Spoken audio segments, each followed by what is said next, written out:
Anand Ranganathan, where do you stand on this question?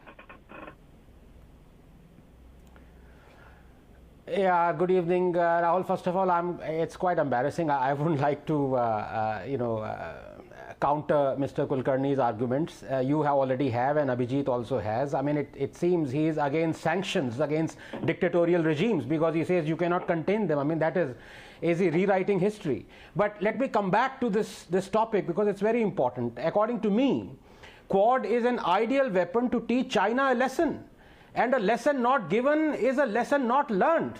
Let me explain. As a layman, I remain an advocate, Rahul, for free trade and globalization, for that is the only way of eradicating poverty, but it cannot be at the cost of our economy, health and security. China crossed a line. It must pay for ruining with intent the world economy. I say with intent because even though I do not blame it for being the place where SARS-CoV-2 originated, there is overwhelming evidence that China hid from the world the extent and danger that was posed by this virus, including willfully spreading it across the world for months before the stooge WHO declared it a global pandemic. And as if this wasn't bad enough, it has been threatening our security, buying our neighbors and circling us. We need to teach this bully a lesson. I think Modi did a great thing previously to pull out of RCEP, effectively a free trade agreement with China that Mr. Kulkarni supported incidentally, a known currency manipulator that props up companies underhand, indulging in free trade, unfair trade practices. But in providing a counterbalance, Rahul, we must be careful.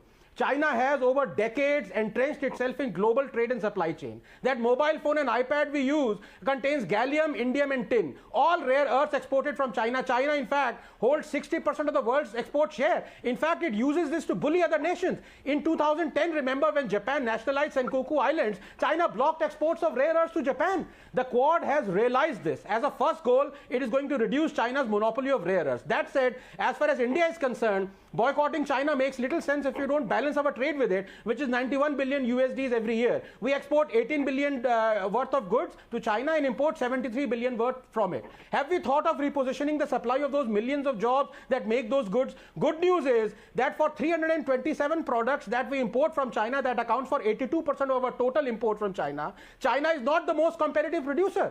We can and must therefore source them from other nations. I am for it in the short term and for the long term. For believe it or not, it will be good for suppressed Chinese as well. Why do I say that? Rahul, please give me 30 seconds. Right now, there are 60 nations out of 200 odd that qualify as functioning democracies. Call them D60. What will force dictatorships to become democracies? What will force 140 nations to establish rule of law and freedom enjoyed by D60? To trade exclusively with D60 might appear impossible now, but we must plan for it. Did we trade with apartheid South Africa for 40 years? At that time, one of the richest economies? No. Even though the guardians of human rights, America and Britain did, China is 100 times worse than the apartheid regime. And Quad is a weapon whose time has Ranganathan, Dr. Ranganathan, the nub of the issue is that the MHA says that Amnesty received permission under FCRA only once, and that too 2 decades ago. Since then, they have been denied FCRA permission by successive governments, including the UPA. I've shown you and cited to you the past in 2009, where under Mr. Chidambaram that happened. However, the allegation is that Amnesty circumvented the law by routing the money as FDI. Why is that? Why is that? It's a non-profit organization.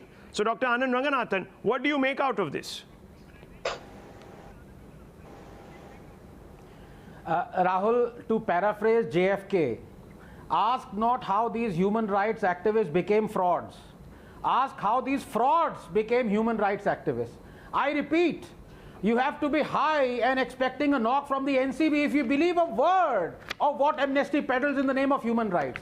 These are gangrenous, psychopathic rejects of the society, unemployable failures in life, but made employable only through some crumbs thrown at them by Darbaris and leftists, so they peddle their fake narrative handed down to them every day.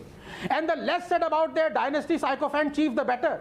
His tweets and writings are a landfill of lies, distortions, propaganda and mediocrity. I might be accused of body shaming if I commented on the pitiful size of his cerebrum. I fear the man relishes the prospect of being wrong with the joyous metronomicity of a Tanpura, Bajate Rao. But Rahul, to be serious, please give me a minute. Remember, Amnesty is in the net for taking 36 crores, violating the FCRA Act and FEMA. Their own head of gender accused them of misogyny and being in bed with rampaging Islamists.